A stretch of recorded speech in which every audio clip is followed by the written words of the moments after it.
নমস্কাৰ ইংৰাজী নৱবৰ্ষৰ শুভকামনা মোৰ ফালৰ পৰা সকলোলৈ জনালোঁ যদিও পলম হ'ল আৰু এই ভিডিঅ'টো ৩১ তাৰিখৰে বছৰৰ শেষৰটি দিনৰ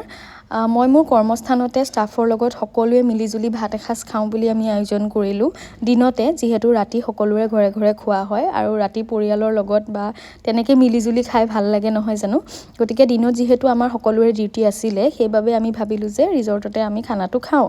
আৰু ৰিজৰ্টৰ বাহিৰতো খানা খাবলৈ যাব নোৱাৰোঁ যিহেতু গেষ্ট আহিয়ে আছিলে কিন্তু সেইদিনাখন গেষ্ট অলপ কম আছিলে সেইবাবে আমি সকলোৱে মিলি ভাবিলোঁ যে আমি খানা এটা খাওঁ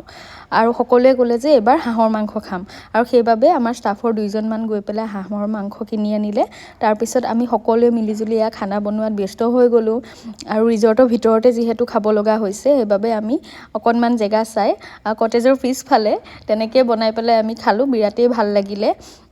আৰু ভিডিঅ' আহি আছে বাৰু মই দিয়াতহে বহুত পলম কৰিছোঁ যিহেতু ব্যস্ত আছিলোঁ অলপ সেইবাবে আৰু সকলোৱে মিলিজুলি খাই পেলাই বিৰাটেই ভাল লাগিলে এই সকলোবোৰ সময় এটা এটা স্মৃতি হৈ ৰ'ব